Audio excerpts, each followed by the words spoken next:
It's Wednesday, it's 11:15 and we're live in Westminster. Donald Trump says he wants to take Greenland away from Denmark. How seriously should we take him? People really don't even know if Denmark has any legal right to it. But if they do, they should give it up because we need it for national security. That's for the free world.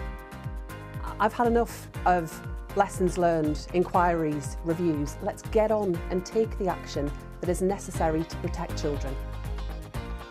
It is, if I can put it in blunt terms, to escape the straitjacket of the traditional comprehensive school and embrace the idea of what I would call genuinely independent, non-fee-paying state schools. Tony Blair brought in academy schools over 20 years ago. Have they been a success? And it's the first Prime Minister's Questions of the year. We'll have that live from midday. Joining me today, Labour peer Shami Chakrabarti, Conservative peer Stuart Jackson, Kezia Dugdale, former Scottish Labour leader, now at Glasgow University's Centre for Public Policy, and Emily Sheffield, columnist, broadcaster and former Conservative advisor. This is Politics Live.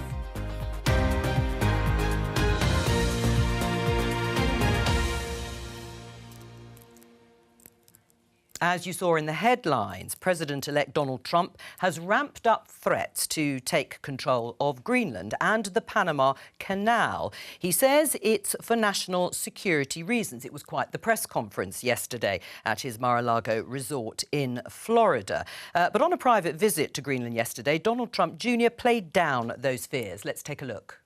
But just really excited to be here. Awesome country. The scenery coming in was just spectacular. So, just very excited to be here. Do you have a message from your father? He says hello.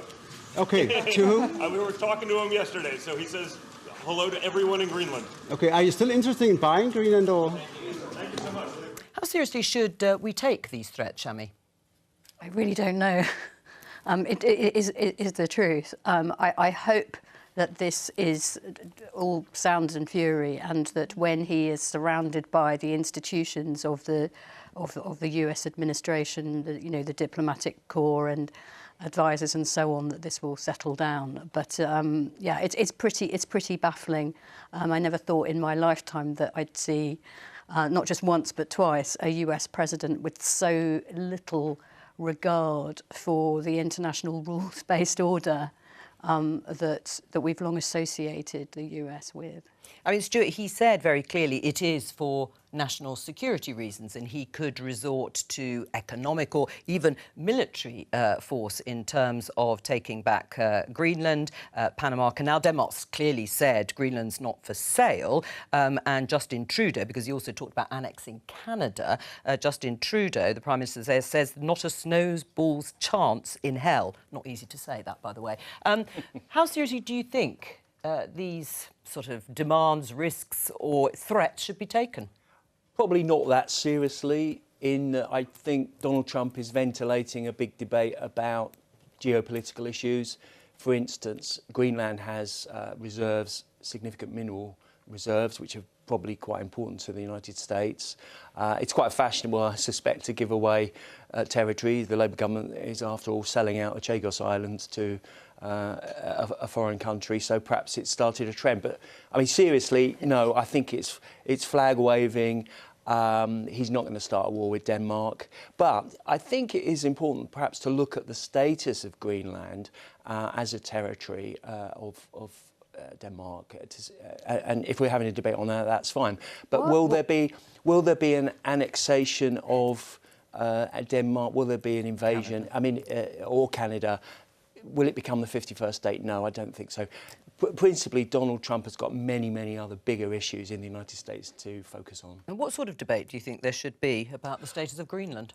Well, I think Greenland obviously has been the subject of territorial disputes amongst different countries in the Baltic and Scandinavian area for many years. And I do think if we can settle it once and for all, that Greenland is the territory of Denmark, then to me that would be a positive outcome for this debate. That's not to say I think the United States should annex Greenland, because I believe they've got no territorial integrity in terms of having ownership of Greenland. I think, you know, Trump is at the top of his game, and I think he's just really shooting the breeze, to be honest. How do you think we should respond to what Donald Trump has said on foreign policy? Well, the first thing is we usually expect up to one foreign policy intervention from a US president in a kind of statement like that yesterday. I think we've got 10 different things to worry about from the future president. I think we should be concerned, of course, we should be concerned about what he's saying.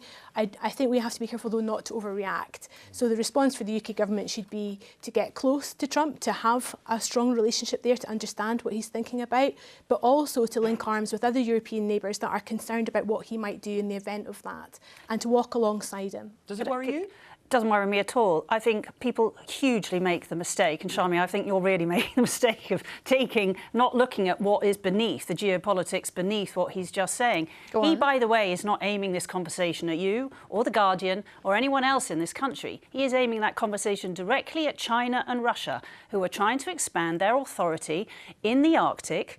And he's quite right. I'm completely behind him, trying to push back on their growing influence there. Sure, but Denmark's an ally. No, that's really important. Do you want China and Russia to control the Arctic, or do you want a democracy like America?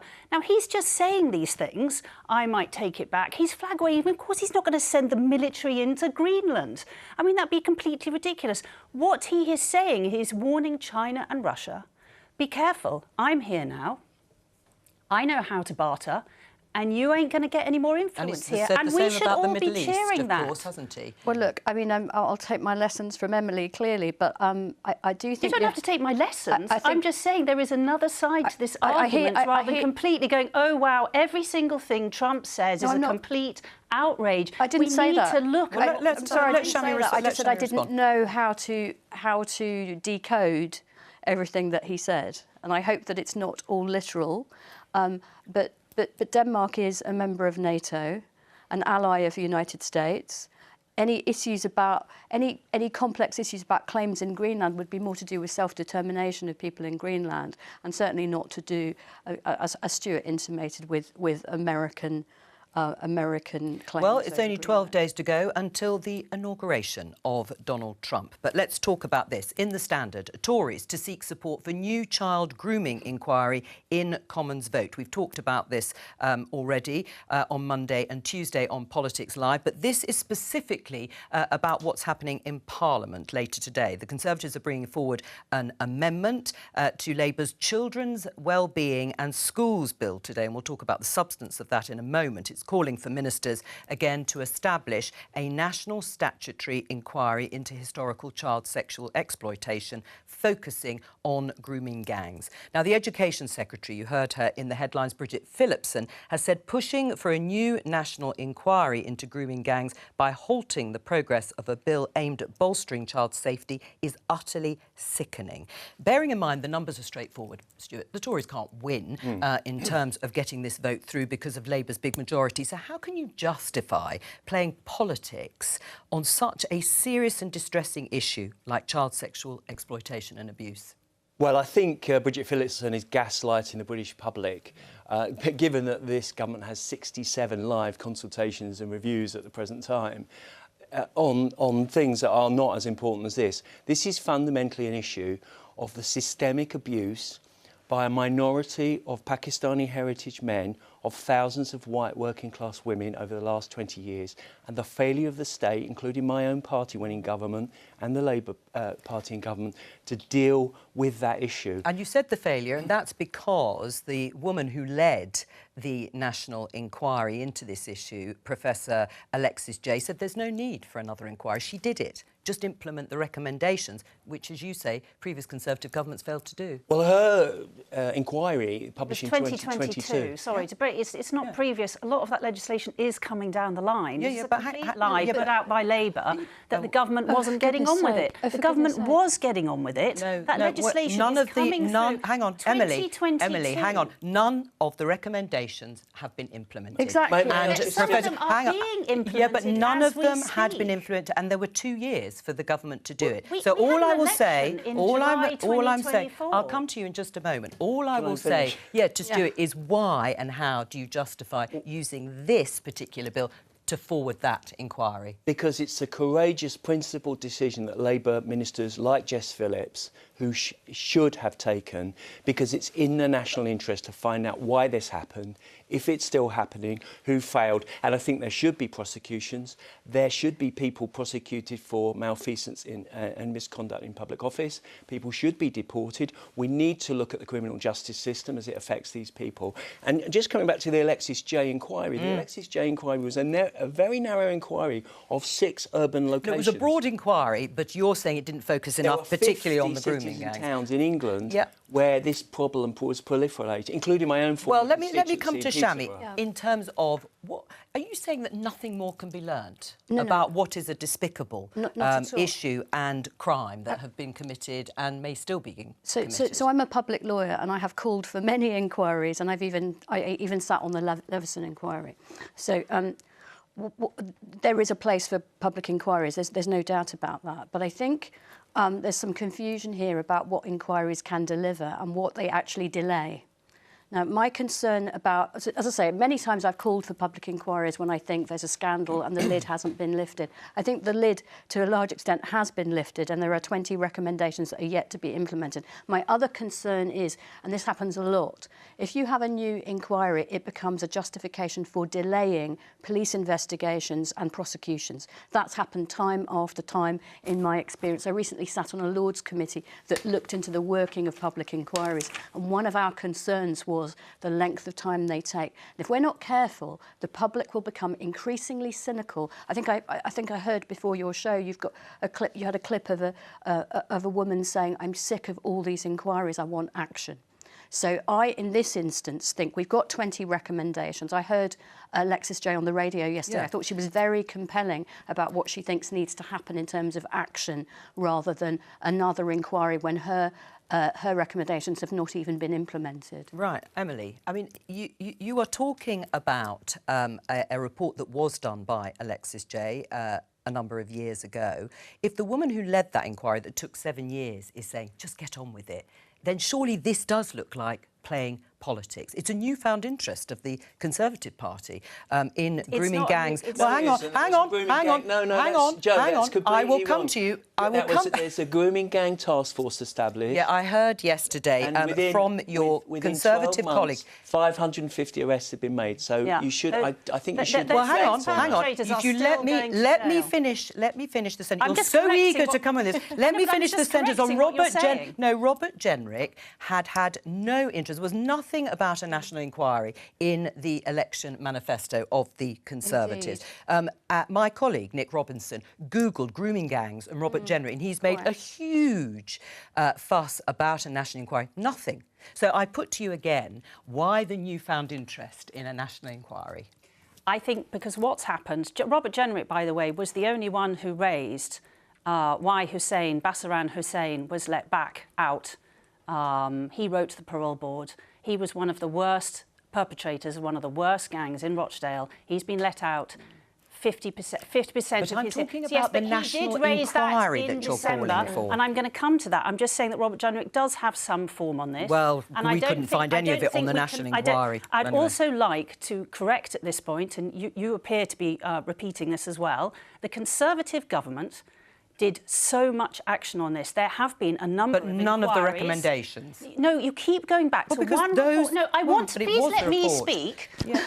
This recommendations, the 20 recommendations, was across child abuse, across the whole of society. There were only 7 around grooming. One of them was, which is a toolkit, which is already done. I have read all those recommendations, and I have read all the detail of what the Conservative Party then replied to them. Many of them had very good reason why they were delaying them, because, as you said, there were other inquiries going on around education. This was not a Conservative government saying, I don't want to put these recommendations in. They had very good reason. And Labour are using this as an excuse to attack a Conservative Party that has put so many of these rapists behind jail. Now, to get back to your question about whether we should have an inquiry or not, I know, but I do have to correct what is being repeated. All right, Emily, incorrect. You're taking up too much time. But anyway, go on. Should we have an inquiry? I think this should be openly discussed, because there are 50 towns and cities across this country where grooming gangs have still been operating. The very man from the Times newspaper who did more work than anyone else to uncover these grooming gangs has said himself, we have never really explored what was behind the proliferation of these gangs. All right. Well, let me come to Kezia. I mean, that is from the politics of it. Well, indeed. I'm trying Kezia, to. I'm one of the people who's trying to. If I could have a chance to speak. The first thing to say is Alexis Jay did an interim report in 2018 and where some of those recommendations were stated. So this Conservative government did have longer than 2 years to implement the recommendations there. It's more like 5 in truth. And also a lot of progress has been made around prosecutions. Andrew Norfolk acknowledges that in the Times today, because the work that Keir Starmer did as the Director of Public Prosecutions. So a lot of progress has been made. Why are the Conservatives talking about this just now? Well, I think the answer to that is very clear and it's very political. If you look at evidence from British Futures, the think tank, they've demonstrated that the Conservatives lost about 55% of their vote in the recent general election to people who were particularly sceptical about immigration. Now, I think that same pool of voters are the people who are concerned about grooming gangs and are very much drawn to voting for reform again in the future. The Conservatives know they need to try and get that voter pool back. That's why they're the ones, Stuart, I'm sorry to say, that are doing the gaslighting around this issue. Nothing to do with the Labour preponderance of Labour voters amongst the Muslim community, including in Jess Phillips' constituency, Birmingham Yardley, where she held by less than 700 votes. There's politics. And do you think that's why? Do you think that's why it hasn't come to the fore in the way it should have done? Well, if we leave the politics, if we leave the politics, I would like. Well, I'm trying to leave the politics to say there could be a cross-party consensus even now on this. And there should be. Because it's in everyone's interest that we understand culturally why this happens. I agree. So I put it to you, Stuart, that if you have another public inquiry, it will delay. Not if it's time-bound, I'm sorry, but I do know about this area of the law, and time and again, a new public inquiry will interfere with criminal investigations and prosecutions. This happens. This is one of my concerns about having yet another But to be fair on this inquiry, hang on, Emily. And we have been putting these men behind bars. Let me just put this to both Shami and Kezia, but to you, Shami, when it comes to playing politics on this issue of child sexual exploitation, you'll remember this that was put out by the Labour Party when Rishi Sunak was Prime Minister. Labour is the party of law and order. Do you think adults convicted of sexually assaulting children should go to prison? Rishi Sunak doesn't. That was disgraceful. We should never have put that out. Right. End of. Yeah, I agree completely. It serves this issue no good whatsoever, and this is where I agree with Emily, that what we're talking about is the abuse of some of the most vulnerable children in the country. We should be committed to trying to address that. And the starting point is making sure that 20 recommendations in a report, many of which published 5 years ago by a leading academic in this area, are actually realised. Some of that will happen in a bill this week. Some of it requires a lot more work yet. Jess Phillips said that didn't go far enough. What does that say, though, before we move on, about Keir Starmer's judgment that went out? Under the Tories, 4,500 adults convicted of sexually assaulting children under 16 served no prison time. Labour will lock up dangerous child abusers. You say that shouldn't have gone out. But what does it say about his judgment? Well, I don't know who signed it off. I literally am not in a position to answer on who signed it off, but I am here to say, you put that to me, no ifs, no buts. We should not be putting out material of that kind. I'm not here to throw stones at the Conservatives when they play that game and then play it myself. That's my position. Let's talk about the substance of the bill that is going before Parliament later on today. We have a headline to show you in the Times.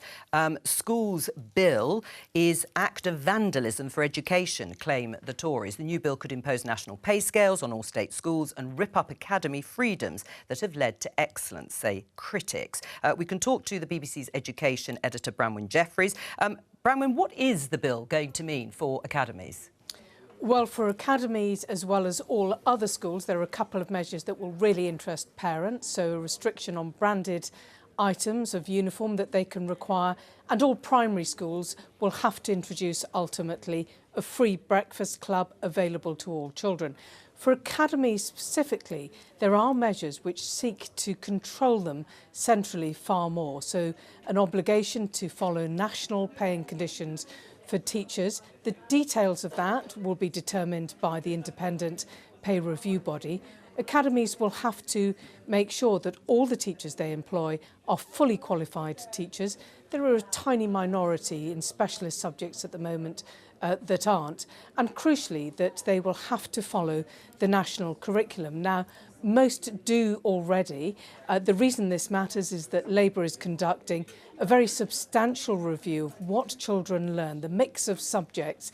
That will report in an interim report within the next couple of months and then later this year. So this is a measure to ensure that all academy schools follow that new curriculum when it's introduced. What about the legacy of the Conservative governments from 2010 onwards in terms of school standards? Well, one of the very interesting things about the row today is under the last government, when Nadhim Zahawi was Education Secretary, the government brought forward a schools bill which also sought to increase the powers of central government over academies to restrict their freedoms, and that proved enormously controversial and the bill was shelved.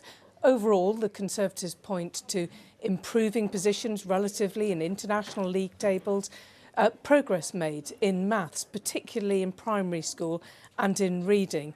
There are some things which have proved really difficult to change. The disadvantage gap widened coming out of the pandemic after substantial progress made before it. And in addition to that, there is still a significant minority of teenagers, around a third, who leave school without enough good GCSEs. And that was unchanged under the Conservatives. Bronwyn Jeffries, thank you very much. The Conservatives talk about education being one of the things that they got right, that you got right during your time in government. We've heard a little bit from Bronwyn. What do you think the legacy is? I think it's a great legacy. You look at the English, maths and science, we're the leading country in Western Europe now. The Academy programme, which was started under Tony Blair, was an excellent policy, gave authority and autonomy to school heads. It enabled better recruitment and retention of teachers. We strengthened the inspection regime.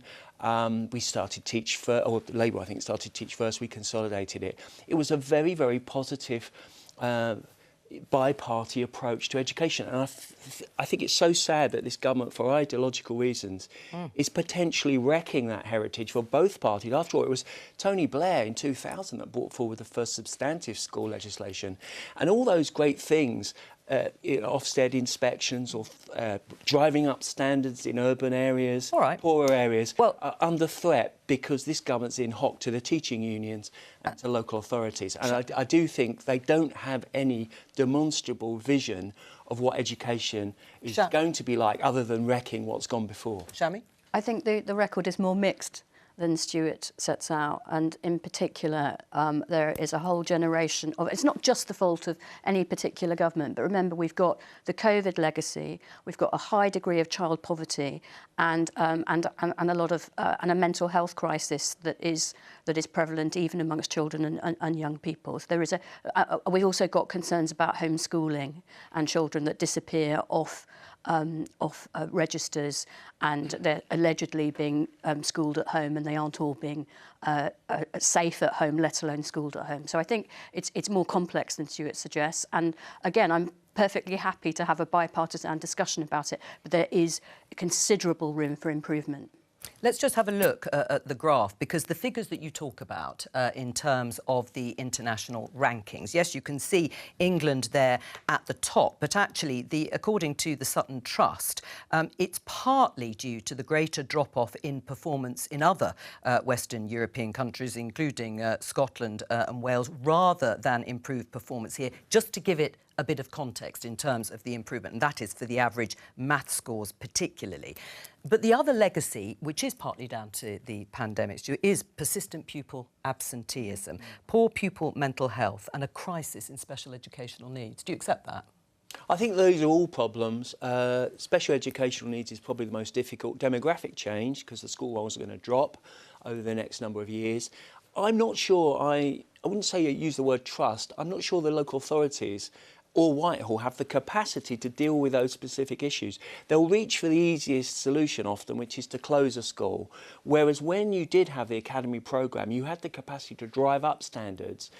The other thing I'm really worried about is teacher recruitment and retention. Because you had local pay and conditions, you could keep the best science teachers, physics teachers, maths teachers. Yeah. Now you've got this dead hand of Whitehall, you've got rid of disaggregated local pay and conditions, and you're going to have a very difficult situation, big strategic issues which local authorities, I don't think, are going to be able to cope with. Kezia, why roll back the freedoms of academies? Well, that's not what's happening. The idea that Stuart's just describing there seems to be arguing against having national pay bargaining for teachers. I'm just wondering if you would apply that to the NHS, if you would like different health boards to be able to bid to pay doctors more and then have a race to the bottom or the top in that regard when it comes to wages. I think that's a small tweak and a really welcome one, that schools wouldn't compete with each other on the wages of their teachers. Because the competition should be around standards and excellence and having specialities in particular subject areas. And I say that as someone who comes from Scotland, where we don't have free schools, we don't have academies, we still have the belief in comprehensive state school and we've education. seen that by your results. We've seen the results of that. And I was just about to say, but the thing about that chart is all the aspects of the United Kingdom are going in the wrong direction. Right? No. England is doing so much better that chart than back up Scotland again. and Wales. The post-pandemic, Wales governed by Labour. Scotland. No, I'm sorry. If you put that chart let's have a look. again, If we can put the graph, there you go. Up again. Post-pandemic, all the nations of the United Kingdom are all falling. But can we just look where Scotland and Wales are? I agree with you. The starting point's not good, but the idea that something miraculous is happening in England under the Conservatives compared to something bad happening in Scotland and Wales is not evidenced by that chart. But why can we take the... You're talking about taking the politics out. Why can't we just say that actually there were some great things that happened under the Conservative government in education? I didn't argue against that. I agree with Shami. We have not got this 100% right. No, it's like saying that, you know, we've got 100% right on child abuse. I, like Shami, actually am deeply worried, and I'm glad this bill is tackling it in some way, about home education. Yeah, I think so many pupils drop out, particularly, and it doesn't seem to be a huge amount of sort of governance over this. Why should a child not be allowed to go to school? They should be in school. Parents are not teachers. They're moved away from an arena where teachers can watch over for their well-being. Make sure they leave school with a chance in life. Well, would you go further then on that? Because I think this is... personally, Shami will know probably better on the law around this. Well, I mean, there is a bit of a fine line, because it is a human right to have a significant say. And some children do better with homeschooling. But when you've got children, as we have seen, who are of concern to the authorities, and we're not even satisfied in their safety. They should not be... Saw that horrific... Exactly. And that's what this bill will do, is it will refuse homeschoolers where you have social work involvement in a family. That's a big step forward. That's a big positive step. The legislation is not all bad. There's some very good ideas in it. But why do you think it's ideological? Bearing in mind, Tony Blair, as you said, introduced academies. I mean, the idea is that I think either Emily or Kezia said about what is going to improve school standards for the vast majority of people. Well, watering down the powers of Ofsted, Joe, isn't going to, which is practically the first thing Bridget Phillipson did. Or changing the nature of reporting so it doesn't put this chronic pressure on teachers and head teachers. But why? Clear ideas around what because I think also what we can say again, not politicising it, but I'll just take it with the word wave Conservative, in the last 14 years, is you have got in the academies, in schools as a whole, 90% are now good or outstanding. That's up from 68% in 2010. And is it because of them having having the independence from local authorities? Is that what has made academies successful? That they can, to some extent, emphasise their own curriculum, or that they could pay more to get ahead of science? It was also head teacher leadership matters. So it doesn't have to be under a free school or an academy. It can be under a state school operation. The idea that head teachers are in charge of their schools, they have the resources and the localised leadership to lead for their community. But you're not. The evidence says that is successful. But there has to be a balance. There has to be a balance. Why? What is the balance? Why is it a bit back to the future? OK, so I think there has to be a balance between school autonomy and national standards, whether that's in terms of the curriculum or whether that's in terms of how you monitor, you know. And that is a tightrope that any government should have to have to walk, because you can have a brilliant individual school that has fantastic parents who are all middle class and putting lots of effort into that school, whilst at the poor end of town that support and that resource isn't there. So there has to always be a balance, I think, between the best for the most children and that's creativity exactly and what the autonomy. Academy programme did. It put the resources, it brought in... Well, it's not being ended, is it? Leadership. Well, it is ended because you've reduced you've scrapped the budget for moving state-supported schools into becoming academy chains. So it's obvious Labour hate academies and free schools. The situation was that where you had consistently failing schools in urban areas, in vast swathes of our country, academy chains did... There were some sticky schools, probably 2% of schools, where you couldn't do anything, whatever the governance structures. But academies did drive up lower socio-demographic groups, poorer kids and families, because of the leadership of Shami, and then we'll move on. I would just... The one thing that I would really take issue with in your remarks earlier was your criticism of the teaching unions, because it is not good for any government to go to war with the people who are actually working in a service, whether that is health workers or whether that is teachers. During the pandemic in particular, I think the main teaching union, the NEU, played an absolute blinder, actually digging into union funds to make sure that poorer kids at home got access to computers and to material. It's all not in my area. It was very patchy, I think, the evidence about who got, but you know. What they can, and I think listen to the people working in any service as well as the people who are benefiting from it. Let's have a look at this headline in BBC News. And in fact, just before we do that, you can now listen. I almost forgot, to Politics Live on the live news stream on BBC Sounds. Just go to the live dial at the top of the BBC Sounds homepage and tap on live news. Almost forgot to promote the programme. Let's have a look at this headline now in BBC News. 20 councillors quit Labour in Starmer protest. It's a headline from last week. We can talk to one of those councillors, Teresa Cullen, in Broxtowe. It's in Nottinghamshire, who now sits as an independent. Hello to you, Teresa. You were a Labour member for over 20 years. Why have you quit as a councillor? So, well, I've been a Labour member for 40 years. So well over 20 years, and a councillor for 9 years. And for all of that time, I've been a very active Labour member, and I've loved being a Labour member. I've been involved in all different areas of the party and done lots of different things. And recently, in the last couple of years, things have become very difficult for us in Broxtowe, and it's been well documented, but things have become difficult in Broxtowe with us, and we've had a poor relationship with the Westminster Labour Party, and that culminated recently in us being told we could no longer challenge any policies that we found locally quite indefensible, and in doing that we would be blocked from being Labour councillors in the future. And the policies, can you tell us of the policy you're talking about? Well, we were the winter fuel allowance, which, you know, nobody wants wealthy people to get a winter fuel allowance, but the level, the 12,000 level was too low. You can't live well on that sort of money in the UK. You need, the cap could have been higher. The two-child benefit cap, the WASPy women, the different policies, we found that we couldn't defend them. And it just came to the point where the Labour Party were then challenging us and saying, you have to do this on our behalf. That, you know, the Labour Party's changed. Well, it has changed. It's changed well away from what the Labour Party should be, and it has always been.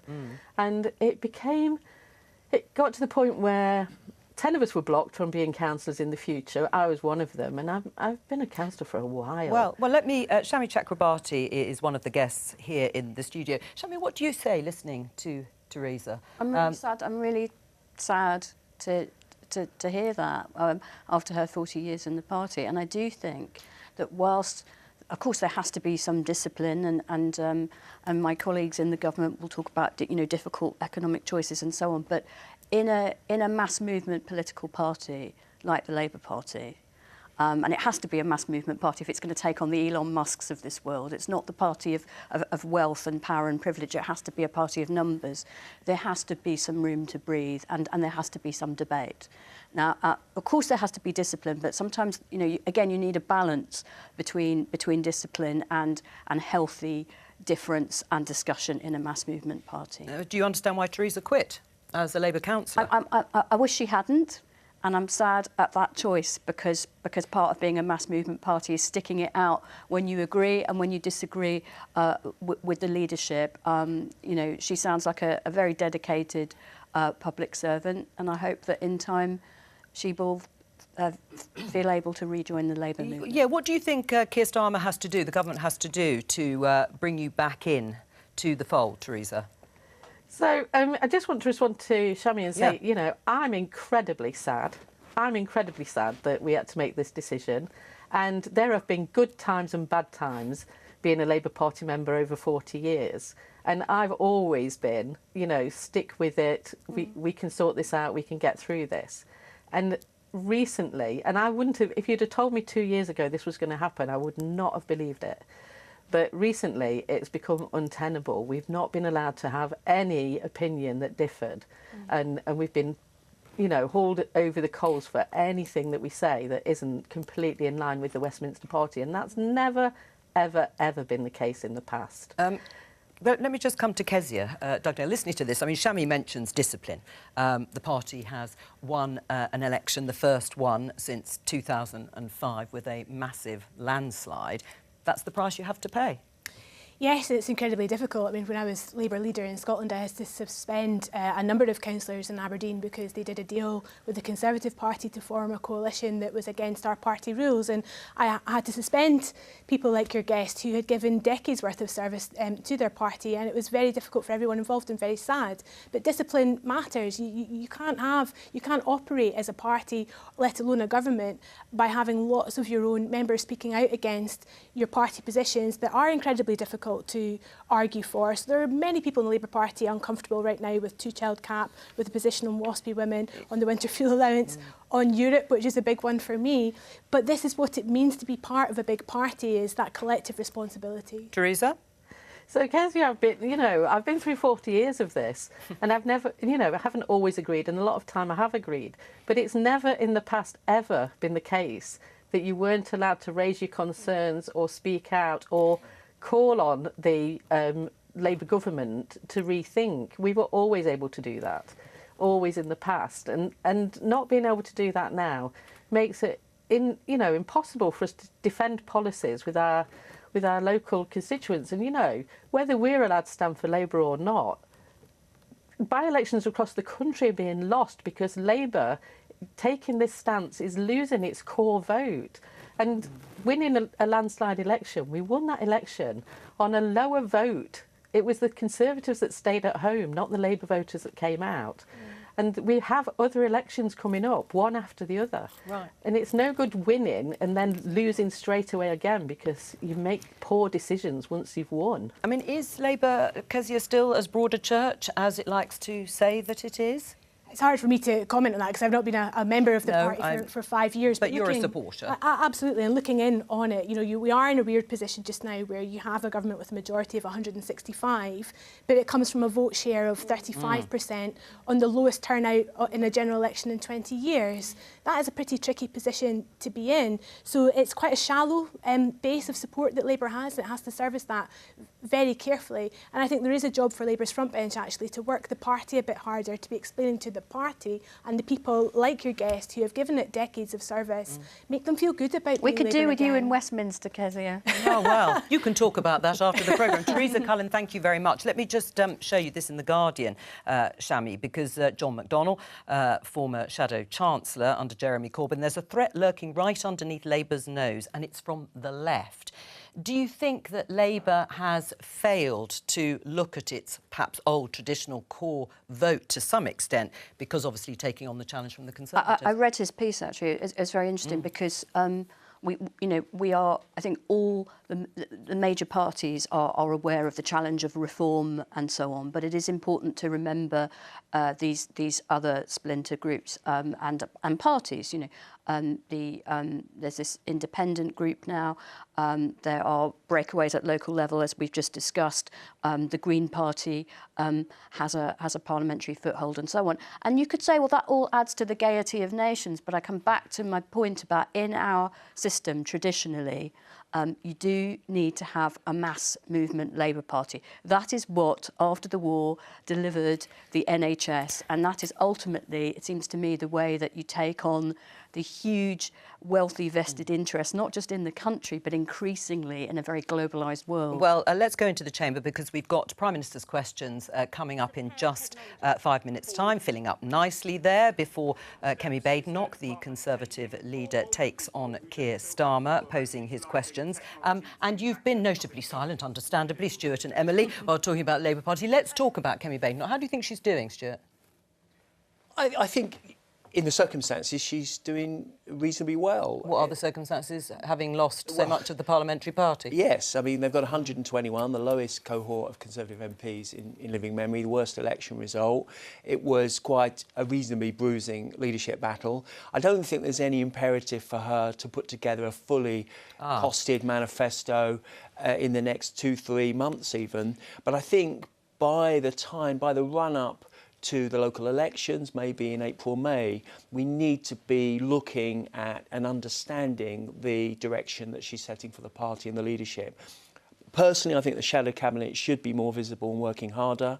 And I do think she's actually got to be emphatic, as Blair was with his 5 pledges, on some key areas of principle that the Conservative Party will fight the election on. Right. Because this Labour government is incompetent, it's unprepared, it's disappointing its left-wing supporters. It always does. British politics is very splintered. But maybe you think that's a good thing.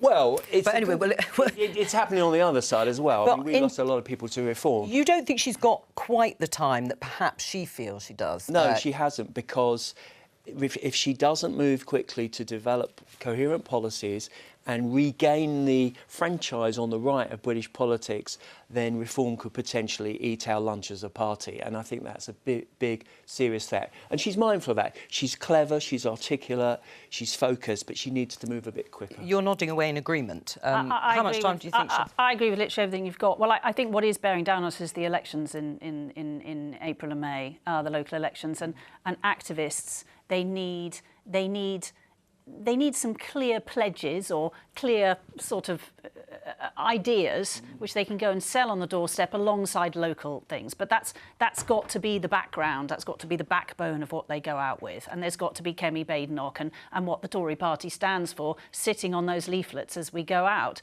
Because what we're seeing with Farage is he is not holding back from jumping into every single issue. They were extremely smart jumping into the Scunthorpe Steel position. That is a seat which Reform could easily gain in the next election, and I've spent a good deal of my life up in Scunthorpe, and a very good Conservative MP lost to Labour, and the party has got to develop a bit of that sort of killer instinct about winning again. It's got to excite its supporters. I joined the Tory party 40 years ago. Believe it or not. I know. I'm sorry, I meant to say, really, 40 years ago, yeah. But the point being that at that time we were really energised by Margaret Thatcher, and we thought she had, whether you agree with her or not, she had vision, she had drive, she had charisma, and she looked the part. And Kemi Badenoch hasn't? Well, what I would say is Farage is recruiting new members because he's answering people's questions, whether you agree with him or not. And I think Kemi has to really be... It's an incredibly tough gig for her, but she's really got to show that leadership, that drive, that vision, that charisma and ambition. And when you say the policy, you need to see a sort of shape of an outline of policy in order to blunt Nigel Farage and Reform. What about Liberal Democrats on the other side in terms of a broad church that we were talking about with Labour? That remains a problem for all parties, actually. That remains a problem for Labour as well, is that there is this split. There's the Reform vote coming in certain areas of the country, and for the Tories and Labour, you know, the Lib Dems have taken back a huge number of seats. So it is difficult. You've got to try and flex that you're keeping the huge swathe of, let's say, Oxfordshire happy, which has now been taken over by the Lib Dems, and do that groundwork of getting councillors back on those councils, on those local councils across Oxfordshire. but you've equally got to try and keep some support up in areas like Scunthorpe, but what policies will which do in fact that? is still a Tory council. But I mean, well, core conservative values, you know, pro-business, pro-family, low taxes, rule of law, deregulation. International rule of law. Well, we don't all obsess like you, Shami, and see everything I through don't the think prism of international law. No, but because you have to get to that. Margaret Thatcher was a supporter Margaret of Thatcher it. would never have supported the overreach. Maybe this is the new First normal, world this leader to idea speak that on climate maybe change. this is the new normal, that we are in a position now where Labour and the Tories will only ever surmount 60% of the vote of the British public when we'll have more political parties. And what that will take us to is the desperate need for electoral reform and to have a system that doesn't reward first past the post. What, and reach the sort of awful sort of stasis of all these hung parliaments across Europe? I mean, I don't think so. But I think the British will coalitions are- absolutely reject that. Well, coalitions are good things because voters get what they want as a result of that. They're not You if get- nothing ever happens, because they're all sitting there and I remember the days of being promised strong and stable government by the last Conservative government with a large... I sort of agree with Kezia on this, in that I think people's political views, their cultural predispositions, their values are no longer really represented by two massive parties and a diddly little Lib Dem party. We're going to have to go in for disaggregated. PMQs on that note. Thank you. May I wish all members of this House a Happy New Year. And Mr. Speaker, our thoughts, of course, are with those affected by the recent flooding, and we thank the responders who are working hard to keep communities safe. Mr. Speaker, this week we published our elective reform plan to rebuild our NHS and end the Tory backlog. We will deliver where the previous government failed, empowering patients, boosting productivity, more care in the community and incentivising reform.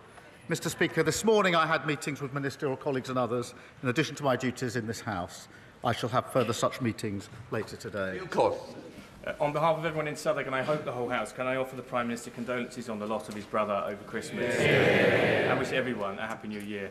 Last July, the public overwhelmingly backed Labour's manifesto commitment to halving violence against women and girls. Can the Prime Minister set out how today's vote on the Children's Wellbeing Bill is a crucial step to delivering that promise, to protecting children, and without the delay of an unnecessary further lengthy inquiry?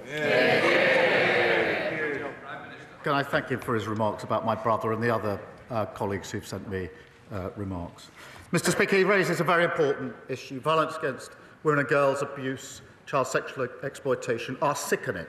Many victims have been let down for a very long time by warped ideas about community relations and the protection of institutions. Mr. Speaker, he raises the question of inquiries. There have been a number of inquiries, both national and local, including one covering Oldham, and reasonable people can agree or disagree on whether a further inquiry is necessary. This morning I met some of the victims and survivors of this scandal, and they were clear with me that they want action now, not the delay of a further inquiry. The J inquiry, the last national inquiry, was 7 years, which would take us with a further inquiry to 2031. I think action is what's required. But whatever your view, whatever anyone's view on whether a further inquiry is needed, what I find shocking is that anyone in this House would vote down the Children's Wellbeing Bill this afternoon, which is vital protections for the most vulnerable in our society. And I urge the Leader of the Opposition to withdraw her wrecking amendment. Leader of the Opposition, Kemi Badenoch. Mr. Speaker, the whole House has heard that the Prime Minister lost his brother during the Christmas period. So can I offer him, on behalf of my party, our sincerest condolences. The new year has started with a focus on the decades-long rape gang scandal. Across the country, thousands of girls were tortured and sexually abused at the hands of men who treated them as things to be used and disposed of, destroying many lives forever. The Prime Minister has mentioned previous inquiries. He is right. There has been an inquiry into child sexual abuse, but it wasn't about the rape gang scandal. In its 468 pages, it mentioned Rotherham just once. Is the Prime Minister confident that we know the full extent of rape gang activity? Prime Minister. Can I first thank her for her condolences, and can I thank her for reaching out over the Christmas period when I lost my brother? I really did appreciate that, and I appreciate it today. Mr. Speaker, on the question of a further inquiry, there have been a number of inquiries, some of them localised, including the Mayor of Manchester's inquiry recently, and of course a national inquiry Professor Jay carried out, took 7 years, had 20 recommendations, none of which actually were implemented by the party opposite when they were in government. Now, this is a really serious issue, and we must focus, obviously, on the victims and survivors. There's no fixed view on the victims and survivors about a further national inquiry. There are mixed views. But there is a view, and I share this view, that what is needed now is action on what we already know. We already know, myself from personal knowledge when I was Chief Prosecutor, that warped ideas, myths and stereotypes about victims were at the heart of this. We've known that for a decade. The Jay report called for mandatory reporting. I called for it 11 years ago. What we need now is action. What can't be tolerated is the idea that this afternoon members opposite will vote down a bill which protects children, include Mr. Speaker, Mr. Speaker, let me just. One of the provisions in the bill is to protect children vulnerable today who are out of school to prevent abusers ever taking those children out of school. I implore members opposite to defy the misleading leadership of the Leader of the Opposition and vote for a really important bill. Mr. Speaker, I'm shocked that the Prime Minister would say that actions were not taken. He knows full well that we accepted 18. He knows full well that we accepted 18 of the 20 recommendations in the Jay inquiry and went further, launching a gangs task force that found 550 more perpetrators. That shows that there is still work to be done. In Rotherham alone, there have been over 1,400 victims. Across Oldham, Bradford, Bristol, Rochdale, and dozens more towns, there have been thousands more victims, but no one has joined the dots. No one has the total picture, and it is almost certainly still going on. One victim from Telford, and I know he says that victims have different views. We have different views across this House. But one victim from Telford says she wants a national inquiry because it will hold people accountable in a way that previous inquiries have not. Correct. It is very possible to have actions, take on more, and still have a national inquiry. So why won't he listen to victims and launch a national inquiry which would have the power to summon witnesses and make them give evidence under oath? Prime Minister. Mr. Speaker, she says they accepted the recommendations. They didn't act on them. Exactly. One of the central recommendations was mandatory reporting, and it still hasn't been enacted. I called for this 11 years ago. They've been tweeting and talking. We've been acting. Well, Mr. Speaker, the Leader of the Opposition has been an MP, I think, for 8 years.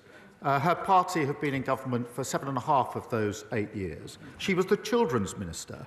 She was the Women's and Equalities Minister. I can't recall her once raising this issue in the House, once calling for a national inquiry.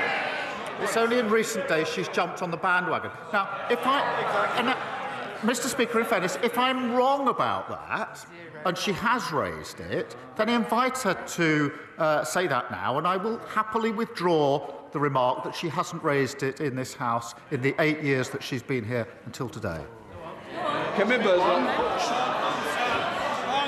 Mr. Speaker, the Prime Minister is being very specific because I have raised this issue. I've raised it in speeches. I've raised it publicly.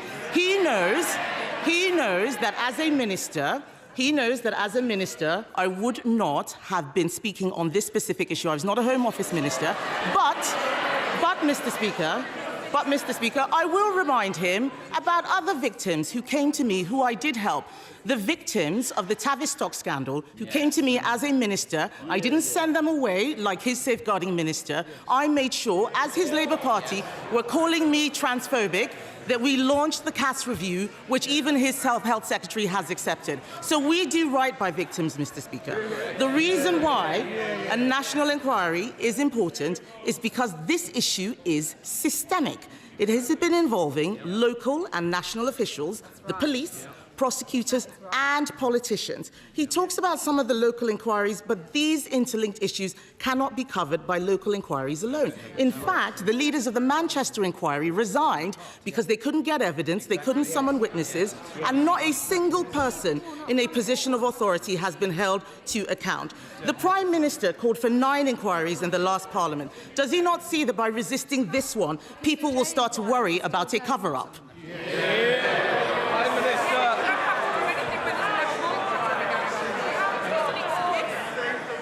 Mr. Speaker, this is an important issue, and we have to focus on the victims and survivors, and it isn't helpful. This sort of lies and misinformation and slinging of mud doesn't help them one bit. Doesn't help one bit. Mr. Speaker, she raised a question of a victim with me, and quite right to, and I accept that victims and survivors are in different places on this. Those that I've spoken to are worried about the delay of a further inquiry. The last inquiry took 7 years. That would take us to 2031. Now, these inquiries, amongst the issues that's been raised with me, and if she's been speaking to victims, they'll have raised this with her, is that it's very hard for victims and survivors to come forward to explain what's happened to them. They do not want to be rushed through this process, which is why the last one took 7 years. It's not sensible to suggest that this can be done in a hurry, on the cheap and comprehensively. Therefore, Mr. Speaker, that would take us to, let's say, 2030, 2031. The victims that I've spoken to want action today. I agree with them on that. But what I don't understand, I genuinely don't understand, is why anybody today would vote against the Children Wellbeing Bill, which will protect children who are vulnerable today. It will kill the bill. It will stop those provisions for children exposed at risk today. I implore them, vote for the bill. Don't wreck this in this misguided way. Mr. Speaker, it is very possible to have shorter inquiries, especially if they are covering areas that have not been looked at yet. We don't need to repeat the work that has already been done. Let's look at new areas. Former Labour MP Anne Pryor said that there were councillors and MPs all over the country who knew what was going on but were terrified of being labelled racist. A national inquiry would ask if there was a racial or cultural motivation to some of these crimes where white girls were seen, as Jack Straw said, as easy meat. The member for Rotherham was sacked from Labour's front bench for speaking out about rape gangs. Does the Prime Minister now recognise that sacking people for telling the truth creates a chilling effect that means victims aren't listened to? Well, I'm very happy to call out anybody who hasn't acted properly in these cases. I've done it many, many times before, and it doesn't matter to me which political party they're in. I'll call them out and I will condemn them. Mr. Speaker, when I was Chief Prosecutor, I took measures to confront this head-on. The first of the mass prosecutions for an Asian gang was in Rochdale. My team came to see me. It put a number of Asian men in the dock. They wanted the green light for the first of these cases to take place. I gave that green light, but on one condition, because it came to my attention that one of the men that was going into the dock had previously been arrested but not charged. And I said, you can bring the first of these mass prosecutions, but only if you look back at the file where we weren't charged and tell me what went wrong with a report so that I can start to put it right. And that's what started the reforms I brought about. So that's the approach I took in practice, whilst others were tweeting and talking. It's the approach I would take now in any case where there's wrongdoing here. But what we've got to do now, Professor Jay has said this, we have had a number of strong findings. There are 20 on the table from Professor Jay. We've got to get on with action. Don't block it this afternoon. Mr. Speaker, we need to focus on what this is really about. This is not about the Prime Minister's work in the CPS. And I would say very respectfully to the Prime Minister, it's not about you, it is about the victims. Be a leader, not a lawyer. We know that people were scared to tell the truth because they thought they would be called racist. If we want to stop this from ever happening again, we cannot be afraid. The Labour Party has adopted the APPG definition of Islamophobia. That same APPG report said talking about sex groomers was an example of Islamophobia. This is exactly why people are scared to tell the truth. And the lack of clarity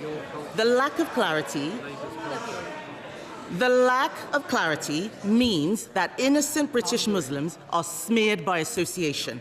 That is not fair, and only a national inquiry can solve this. So will the Prime Minister look again at the Labour Party's adoption of the definition of Islamophobia, its chilling effect, and rule out introducing it in government? Prime Minister. Mr. Speaker, I will call out any aspect that has prevented anybody coming forward or any case going forward when it comes to violence against women and girls, child abuse or child sexual exploitation, as I have been doing now for the best part of 15 years. But, yes, some people will say there should be a further inquiry. But that does... I accept that, but that means all the victims and survivors who are going to give evidence need to be in a position to do so. Not all of them are. I've been speaking to them. There are some that do think they are. It will take time. All of the institutions will have to give evidence. That will take time. This will delay things till 2031 also. But we all, Mr. Speaker, we already know what the major flaws are. And my argument is we should get on with that action. And that's why we're bringing forward the bill this afternoon. Mr. Speaker, the Prime Minister has effectively told us that he's not able to do two things at the same time. This issue of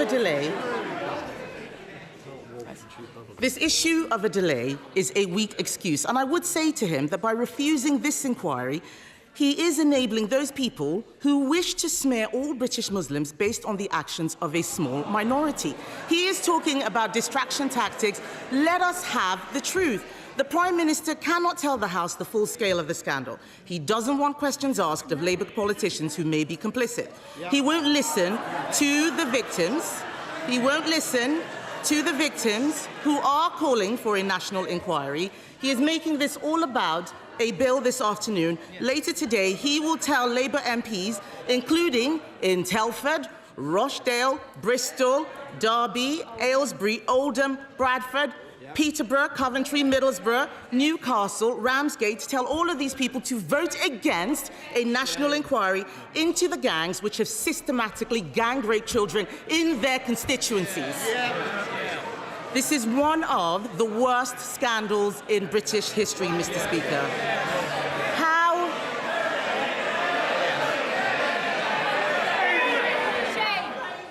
Sorry?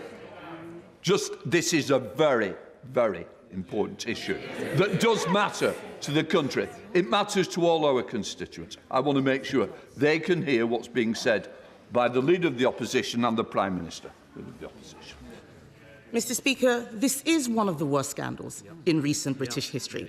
But how are they going to explain to their constituents that obeying his whip is more important than doing the right thing? She's right to say it's one of the worst scandals. It's terrible. That's why I acted on it. Her recently acquired view that it's a scandal, having spent a lot of time on social media over Christmas, not once in 8 years did she stand here and say what she's just said. Not once in 8 years. They didn't act on the recommendations. They want a national inquiry. We had a national inquiry, the J inquiry, the J report. 20 recommendations, not a single one implemented. Not a single one implemented. And she said you can do two things at once. You can't kill the bill this afternoon, wreck that bill, and protect children. There was Mr. Speaker, there was a dreadful case of Sarah Sharif that everybody will remember. This was the girl taken out of school and abused by an abuser. The bill this afternoon fixes that gap. And I know, I'm looking across, I know there are honourable members on the benches opposite who know very well that what's in this bill is necessary, that it's the right thing to do, and that would want to vote for this bill. I urge them to think twice about following this short-sighted, misguided, bandwagon-jumping approach of the non-leadership of the Leader of the Opposition. I urge them to. Speaker, my constituent, Anne-Marie, and countless other armed forces families across Aldershot and Farnborough are living in shabby military accommodation that simply isn't good enough after 14 years of Conservative neglect. So can I welcome the Ministry of Defence plan to buy back thousands of homes in my constituency? And will the Prime Minister set out how sorting out this bad deal left behind by a past Tory government will make life better for Anne-Marie and others like her living in the home of the British Army? Prime Minister. Can I thank her for her question? And we all owe extraordinary debt of thanks to those who serve. Mr. Speaker, by reacquiring over 36,000 service family homes, including 1,700 in my honourable friend's constituency, we can rapidly transform substandard accommodation. The deal that we've done also saves the taxpayer around £230 million per year in rent, and of course it follows the largest pay rise for the armed forces in over 20 years. There is of course still work to do, but this is a major step forward. We now come to the Leader of the Liberal Democrats, Red Davey. Thank you, Mr. Speaker, and Happy New Year to you. And can I join others by offering my personal condolences to the Prime Minister in the loss of his brother? And can I take this opportunity to express my sadness at the passing of a much-loved member of the Liberal Democrat family, Baroness Jenny Randerson. Mr. Speaker, fixing the care crisis is urgent. For the millions of people, elderly and disabled, who are not getting the care they need, for the millions of family carers who are making huge sacrifices to fill the gap, for the NHS, where over 12,000 people are stuck in hospital beds because they can't get out of hospitals, the care is not there for them. The Prime Minister is right to say we need a cross-party approach today, but as Sir Andrew Dillot has said today, that needn't take 3 years. So will the Prime Minister please speed up this work so 2025 is the year we finally rise to the challenge of fixing care? Prime Minister. I thank him for raising this important issue and thank him for his condolences. Yes, it is right we need to get this right. I want a cross-party consensus on this and invite him to work with us on this, as I know he will. But it is important, and he's right to say we need some action now as well. And that is why it's important I point out the immediate action that we've taken, the £3.7 billion of additional funding in the budget for social care, another £86 million to allow 7,800 more disabled and elderly people to live more independent lives, and of course the increased carers allowance. And the way in which we've set this up is in stages so that we can act and improve as we go along, but making sure that we've got consensus for the bigger changes that may be proposed in the review. And I do invite him and members across the House to work with us on this so that we can get this right and make sure that what we put in place endures beyond just a few years. Thank you. Red David. Mr. Speaker, I'm afraid if the government doesn't bring in these long-term social care reforms this year, their NHS reforms, this Parliament will fail. So I hope he will revisit the timetable. But moving on, Mr. Speaker, while the honourable member for Clacton may miss out on his big allowance from Elon Musk, the spectre of the richest man in the world trying to buy a British political party should give us all pause for thought. And after years of the Conservatives taking millions of pounds of Russian money, will the Prime Minister now work with us to bring in long overdue reforms of party funding so that power in this country lies with the voters and not wealthy overseas oligarchs? I think we all had a smile on Sunday when the honourable member said how cool it was to have the support of Musk, only for Musk to say he should be removed. Just a few hours later, that's the rough and tough of politics. And of course, we're looking at the question of funding more generally. Joseph. Thank you, Mr. Speaker. I welcome the efforts this Labour government has made to reset our relationship with the European Union and to seek to remove unnecessary trade barriers. The trading links between the UK and mainland Europe are of particular importance to my constituency of Ashford.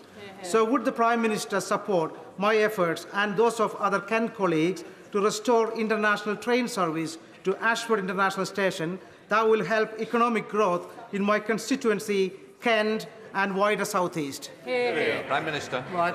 Thank my honourable friend for raising this question. Businesses in his constituency have been badly let down by the deal of the last government, and we, of course, are resetting and strengthening that relationship on the economy, on energy, on security to deliver the growth that we need. I know this is an issue of considerable frustration to his constituents. The decision in question, Mr. Speaker, is ultimately for Eurostar, but we are keen to see international services reinstated to Ashford as soon as possible, and I would be happy for the Rail Minister to update him on the latest discussions. Stephen Flynn. Mr. Speaker, can I begin by doing something unusual, which is to commend the Prime Minister on his earlier answers to the Leader of the Opposition and, of course, to pass on my party's condolences to him for the loss of his brother. Outside of this place, temperatures continue to plummet, energy bills continue to rise, and the winter fuel allowance has been unacceptably taken away from so many vulnerable pensioners. Now, the Prime Minister intimated prior to Christmas that he had no regrets about any of the decisions that he has taken in office. Does he understand that the public do? Prime Minister. I thank him for his condolences. We took some tough decisions. They led to a budget which delivered the largest settlement since devolution began to Scotland. If he thinks we should now reverse that, then he should say so. What it's done is it's given the money, so now the SNP have the money, they have the power, and no more excuses for the non-delivery that we see in Scotland. If he wants me to reverse that, he should say so. Sam Rushworth. Mr. Speaker. Feeling safe in your own community is among the most basic of human needs, but after 14 years of Tory cuts to Durham's frontline police and breaking the criminal justice system, too many of my constituents are victims of violence, theft and antisocial behaviour, and these crimes too often go unpunished. Now, I know the Prime Minister's had a lifelong commitment to protecting victims, so what assurances can the Prime Minister give my constituents that our new government will be tough on crime and on the causes of crime? Mr. Speaker, he's right to raise this important issue, and I have to say, when he said there were cuts to polices and somebody said boring, I think that somebody opposite just did boring. That tells you everything you need to know about the last 14 years.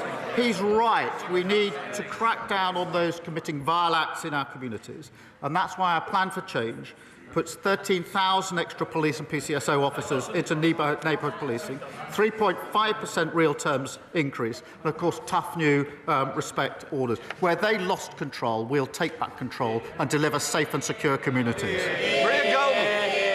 Thank you, Mr. Speaker. My constituent Dipak first opened the doors to his pharmacy in 1991, and he's been serving the Chelmsford community ever since, greeting many of his patients by name. But Dipak's business is struggling. His NHS contract no longer covers the cost of the drugs he has to dispense. For example, he's sometimes been forced to pay over 100 times more for a particular mental health drug than his contract provides. Dipak is dipping into his life savings to keep his pharmacy afloat, and I'm sure that many other pharmacists across the country are doing the same. Does the Prime Minister agree with me that no pharmacist should be forced to use their own money to keep their pharmacy viable? Prime Minister.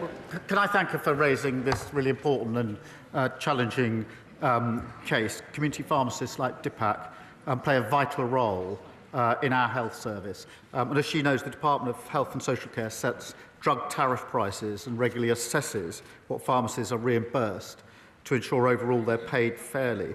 If she would prepare to share the details further with me, I will look and have a review by the team of the particular case that she's raised with me. Thank you. Mark Seward. Thank you, Mr. Speaker. Last year, I was honoured to accept an invitation from the European Jewish Association to go to Krakow and discuss the role of Holocaust education in tackling the rising tide of anti-Semitism across Europe. We also visited Auschwitz and Auschwitz-Birkenau, where we laid wreaths and paid tributes to the many victims of the Holocaust.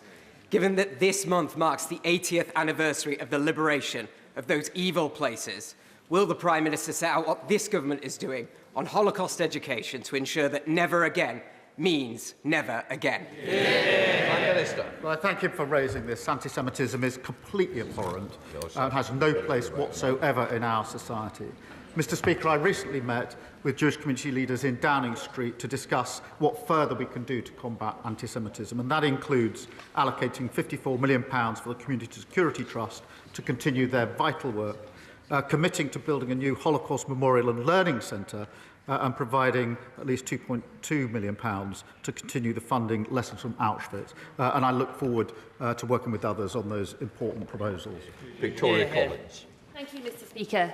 Businesses like Hicks in Harpenden, charities like the Hospice of St Francis in Berkhamsted, health and social care providers like the Elms Medical Practice in Harpenden, a GP, are amongst those up and down this country who are warning the government about the negative impact of the proposed changes to national insurance contributions. When will the Prime Minister heed those warnings and, at the very least, look at exemptions for health and social care providers like they have for the NHS? Prime Minister. Thank you for raising this. Look, we had to deliver a budget to wipe the slate clean and to deliver the stable basis for our economy and at the same time repair our public services. That's why we invested £25.6 billion over 2 years in the NHS, including additional funding for GPs and for hospices. And we are taking measures to ensure that funding is there to support our vital services. Mr. Speaker, every week I visit constituents in my Hackney South and Shoreditch constituency living in the most appalling, overcrowded social housing, some with triple bunk beds in the bedroom and the parents on a sofa bed in the living room.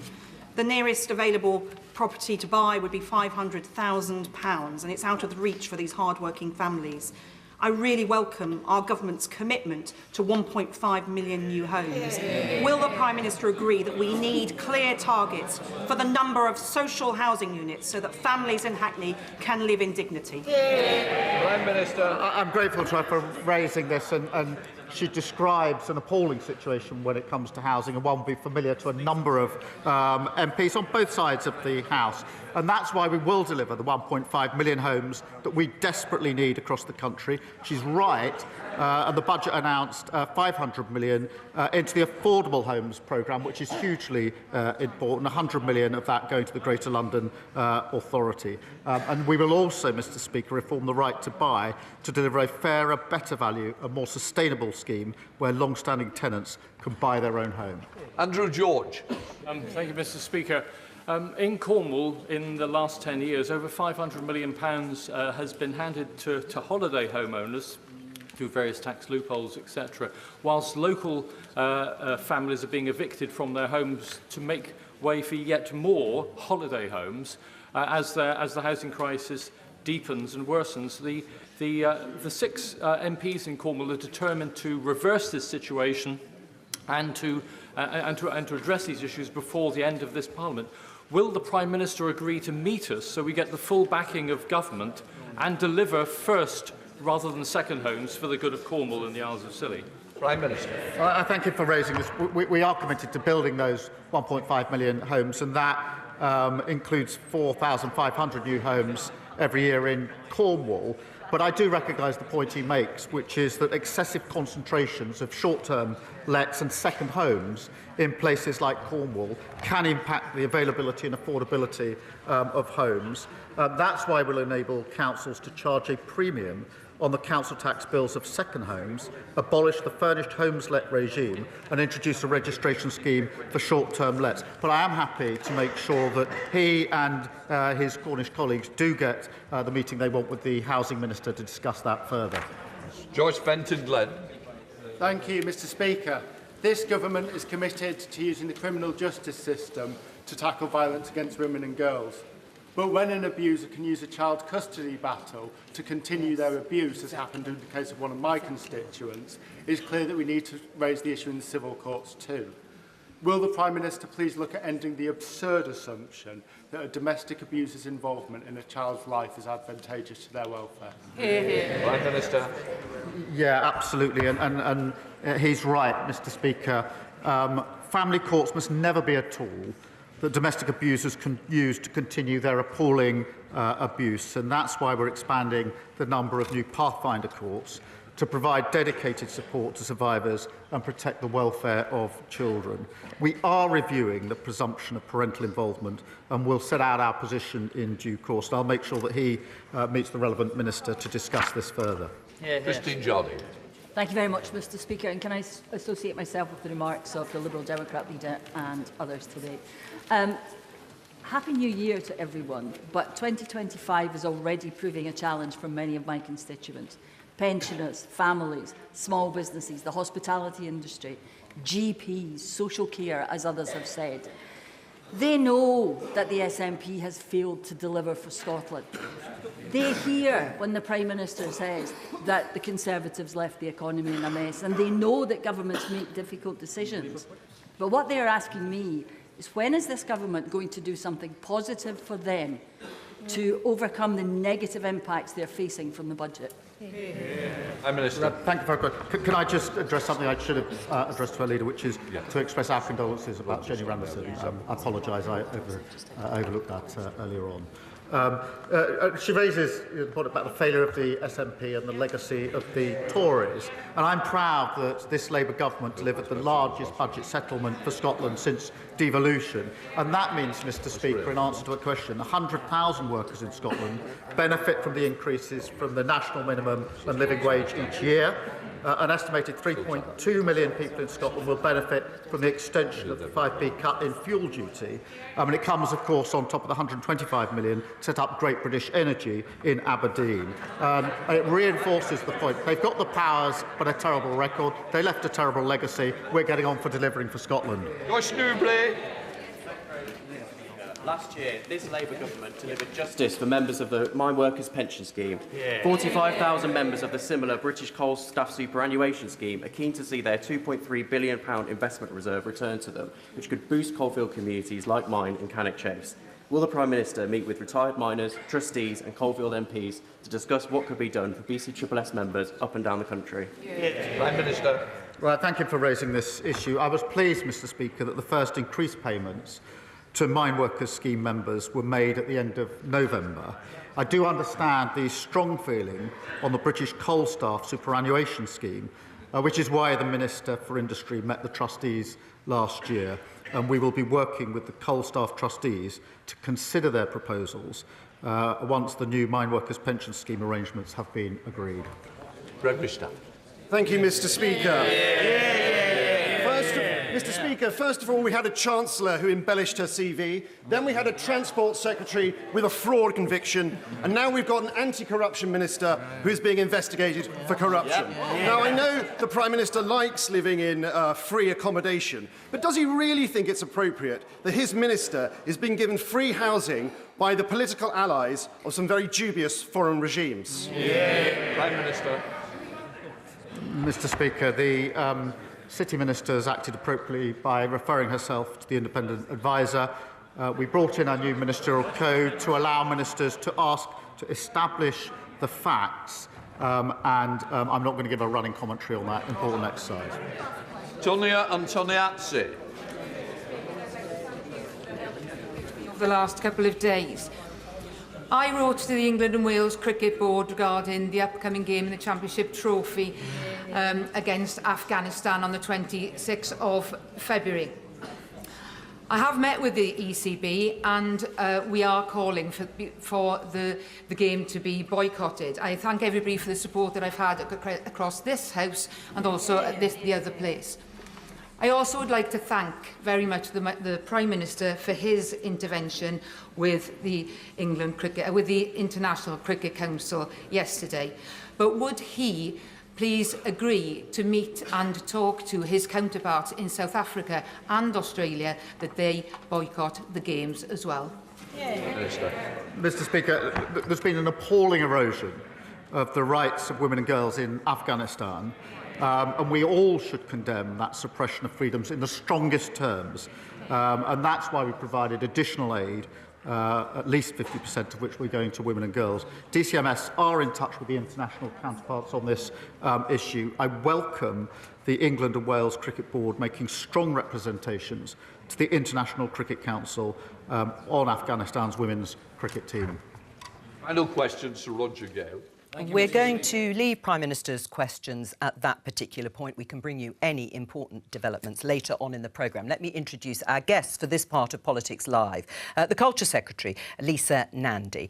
Mims Davis for the Conservatives, Shadow Wales Secretary and Shadow Minister for Women, and the BBC's Chief Political Correspondent, Henry Zeffman. Welcome to all of you. Well, it was a sombre but also quite heated and at times tense Prime Minister's questions, exchanges between Kemi Badenoch and the Prime Minister, and of course understandably so, because the subject at the core of the questions of the Leader of the Opposition was about her calls repeatedly for a national inquiry, but on the subject of grooming gangs, child sexual exploitation, but particularly grooming gangs, and trying, she put it, to join the dots, she says, between grooming gangs that have been active, many of them prosecuted, in towns across the UK.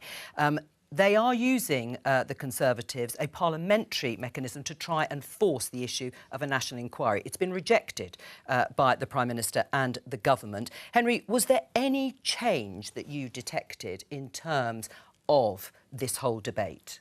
In terms of the substance, no. I mean, one reason this was such a spiky session of Prime Minister's questions is not just that this is a very serious issue, as you say, but also the two main parties now have pretty divergent positions on this very serious issue. Namely, should there be a new national inquiry into the issue of grooming gangs? Now, clearly it's a matter of live political controversy how sincere the reason that each party has their views on that is, but they are in very different places. And so that's what you saw debated at length there. I think tonally, there was a slight shift from the Prime Minister, where he repeatedly stressed that reasonable people would disagree on whether there should be an inquiry or not. That wasn't something that was necessarily present in his language when he addressed this in a very impassioned way on Monday, which was his first sort of comments after this swelled up online, mostly on Elon Musk's social media feed. So I think worth watching how the tone slightly shifted. But fundamentally, the two parties are a long way apart on the question of should there be a new inquiry. I mean, interesting, when you refer back to Keir Starmer's response on Monday to the repeated tweets on X by Elon Musk, Jess Phillips, the minister who was the subject of the attacks, as well as the Prime Minister himself, was sitting on the front bench very close to Keir Starmer, unusually, bearing in mind she's not in the Cabinet. Exactly. So usually at Prime Minister's questions, it's just the Cabinet who sit on the front bench in shot near the Prime Minister. It's hierarchical.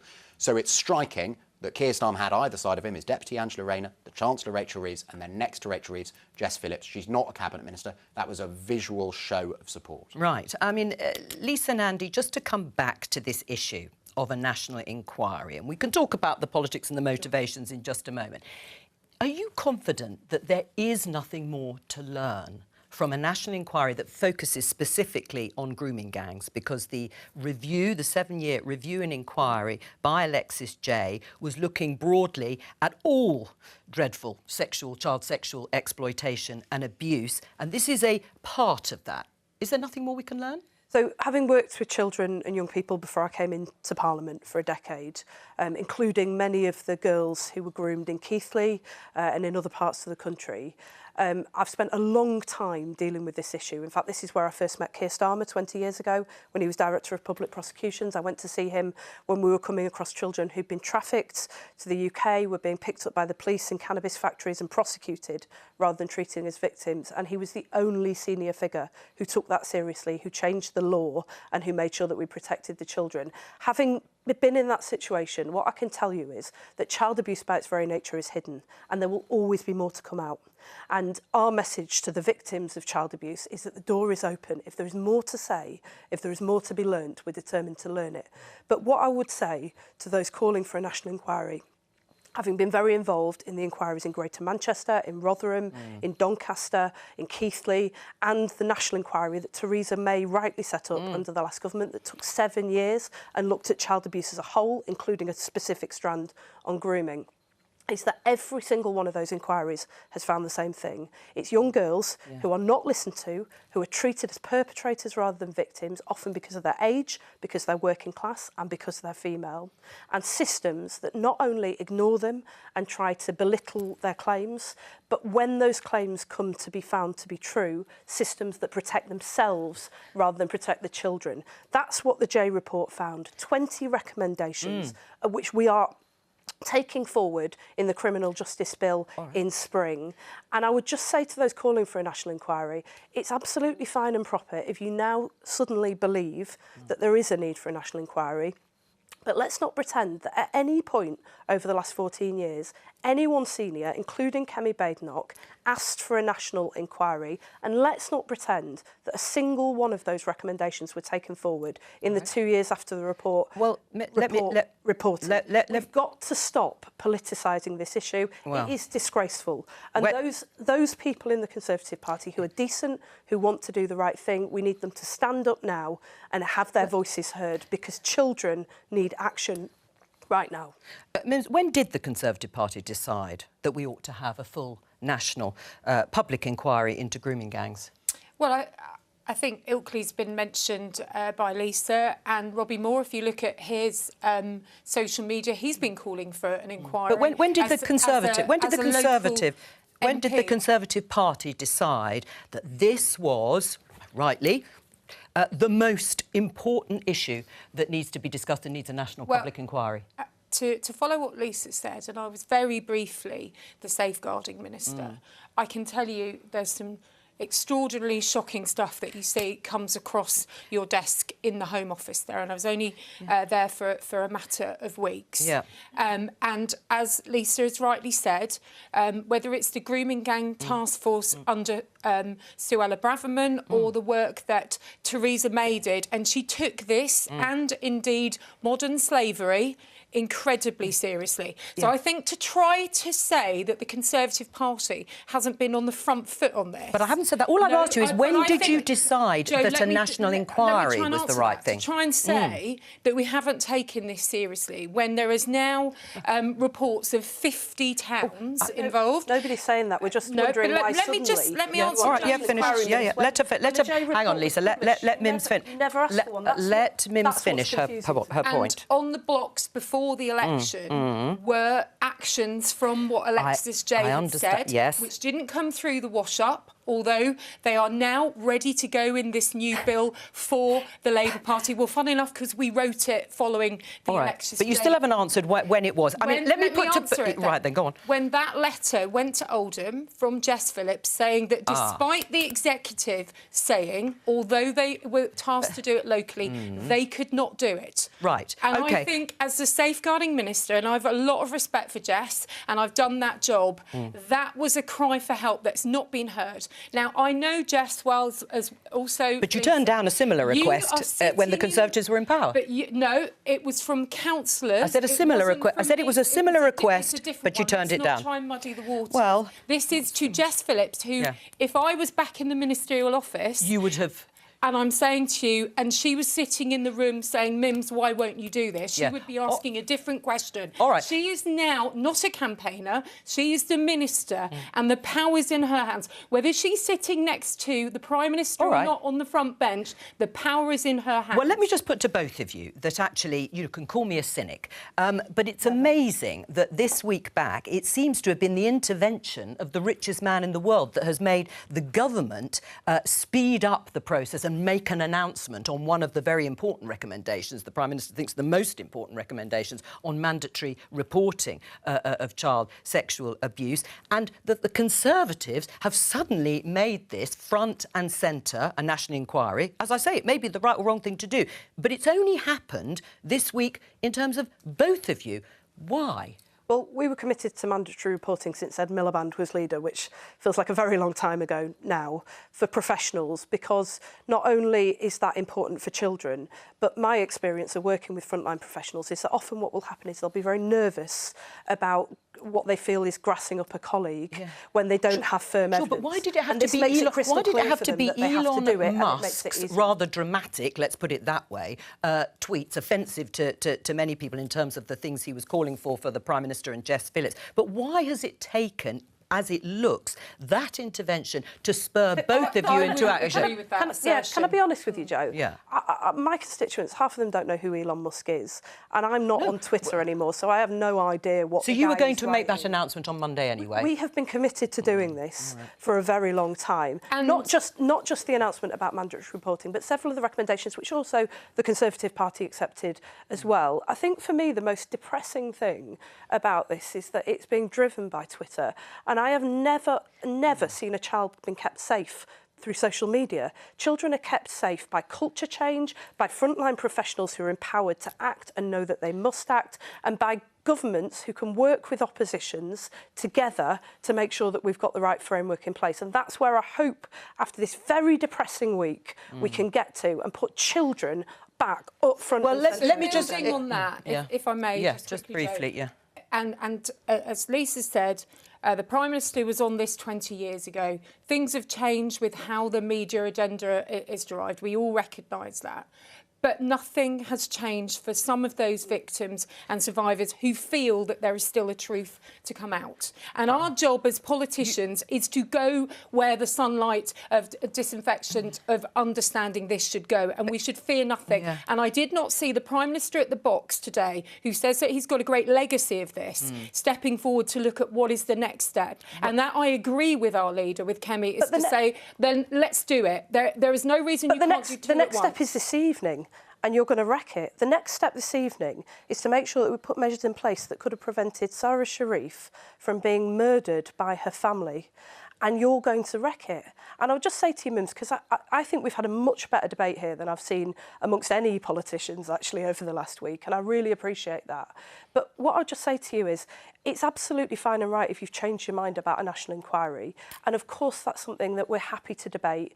And, you know, you said Jess is a good minister. She has an open mind. She has an open door. But don't wreck this legislation this evening. We've got one chance here to really show that the political system is gripping this and taking this seriously and finally acting. You can split this bill and some of the work, as Kemi described at the box, out. I don't think it's one or the other. But I don't think as the Shadow Minister for Women, I could say that I'm happy to do nothing at this point. All right. Well, let me just bring to the average. Let me just bring in Henry. Where does this go now? Because we don't know quite what's going to happen this afternoon in terms of the sort of parliamentary. I'm happy to say procedures. the Conservative amendment is not going to pass. Right. I mean, that is the slight tension here with the wrecking thing. Obviously, in theory, if the Conservative amendment were to But they pass, don't have the numbers. And they won't have the numbers on any vote, probably, for the next 4 years. That's just the mathematical reality of what happened on July the 4th, 2024. So this amendment has been proposed, and the government rebuttal about the wrecking amendment comes in the knowledge that the government is going to win the vote tonight. One of the interesting things is that Neil O'Brien, who's the Conservative Shadow Education Minister, and it is actually an education debate this afternoon, said if this doesn't pass, they will try again and again and again. So that is one place this goes. And the title of the bill is Children's Wellbeing. Yes, and schools' you know, wellbeing. with this at front and centre in the first Prime Minister's questions. But you know it's not going to get. But you know it's not going to get do we anywhere. sit on our hands for the next 4 years saying, well, parliamentary process doesn't suit us, when we're talking about victims of young children and women who are being trafficked and used? Instead, what you're going to do, according to Neil O'Brien, who's your front bench spokesperson, is you're going to try and delay and delay and delay this legislation that could have saved a young girl from being killed. I don't understand the logic. And this is part of the bill which is looking at things like home education and homeschooling. We have prosecuted 500 more people, found more victims, 4,000 protected. And I think in the reality, people want to see that this is being tackled. Right, well, on that note, actually... Political correctness has held things back for far too long, and therefore they want people stepping forward. Yes, political correctness. I mean, you have been in power before the Labour government won in July. For 14 years. Some of the the legislation some of the things that are being delayed, as you said, because of the change in government. It wasn't that we weren't going to do it. No. And remember, many of these criminal justice bills, and Henry will know that, and others listening and watching, you know, voting constantly, Labour, about stronger sentences. Do you mean that political correctness held you back from taking action? Because you were in government for 14 years. No, not us, but I think Westminster shying away. Clearly, the links that we can see with that's 50 towns now in the frame. 50 towns now. You were the safeguarding minister. I genuinely don't get it. Well, I think you're absolutely right to say that we shouldn't shy away from the fact that Asian men are overrepresented in street grooming gangs, just like white men are overrepresented in try not to talk over each other. Sorry, I'm just. We're not shying away. It's you shying away. I've heard you say that, but I just genuinely puzzled about where you're coming from. If political correctness held the Tory government back from acting, that is an astonishing thing to admit. No, I think it's Simon Danchuk and others, if what you're former saying Labour MPs who said that they could I were just get a word in? Because I do think this is genuinely important. And Lisa, don't talk over each other. One of the recommendations that Alexis J found and other inquiries have found is that one of the things that stopped action from happening was the ethnicity of the perpetrators. Just as white men are overrepresented in online grooming, Asian men were overrepresented in street grooming gangs. And it's really important that we tackle that. And I agree with you on that, but I just don't understand this argument that it's held us back from action. Well, can I pick... Right, well, let me pick up on this political correctness language, because some of the language used by Kemi Badenoch today in her exchanges was quite striking.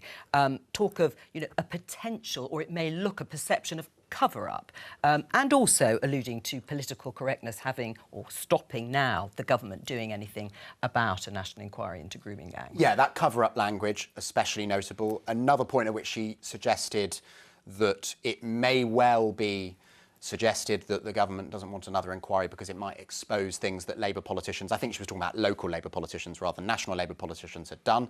I mean, look, it is factually true that some of the local inquiries have exposed deficiencies from councillors, but nevertheless, that will have been taken not especially well by some of the Labour politicians opposite.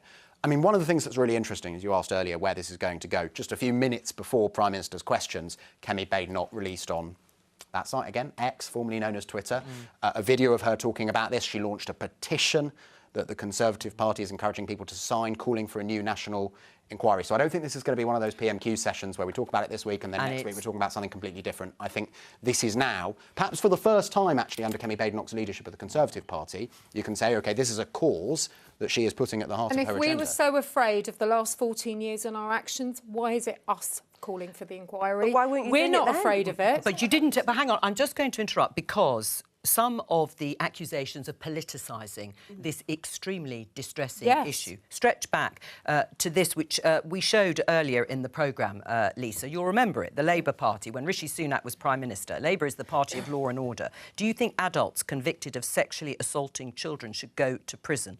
Rishi Sunak doesn't. Were you proud of that advert at the time? Well, I stand by the accusation that we made, which was that the Conservative government was watering down provisions that would have enabled us to hold perpetrators to account and standing in the way of progress. Right. Well, then what do you make of this, which has been released by the Conservatives? Keir Starmer doesn't think victims of rape gangs deserve answers. We do. Do you think there should be an inquiry into rape gangs? Keir Starmer doesn't. Well, I think it's absolutely right to say that we don't think there should be another inquiry. We think that, unlike the last Conservative government, we should get on with implementing the recommendations that have been made repeatedly by repeated inquiries, including those commissioned under them. I don't think it's right to say at all that we don't take this seriously, and that is what I think is so disgraceful. I just cast my mind back to 20 years ago, sitting in that room with Keir Starmer, who was then the Director of Public Prosecutions. I think I was 25 years old at the time. He took the meeting, unlike any other senior member of the establishment, and he overruled his own officials in that meeting to say we are going to act. He was commended.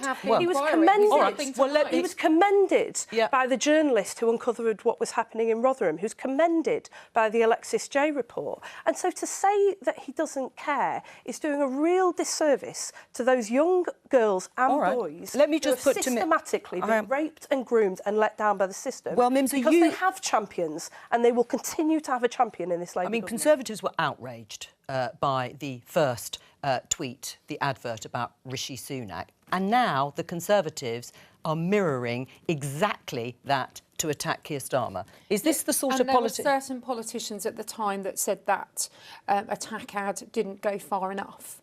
So why are you doing the same?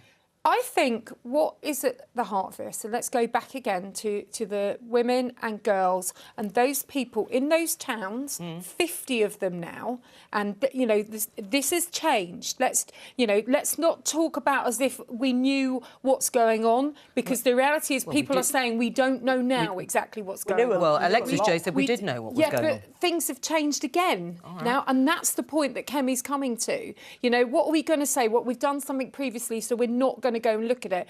Our record is there, the Labour record's there, Starmer's record's there. Let's put the disinfectant on it and do it for those women and girls who will be worried in their beds tonight. But let's also take some action, because it's been too long. Like you're right, I know you can keep talking about it, and they too long. probably will, but I'm afraid it's the end of the show. It's all we've got time for today, but thank you to all of my guests for joining me for this part of Politics Live. Bye.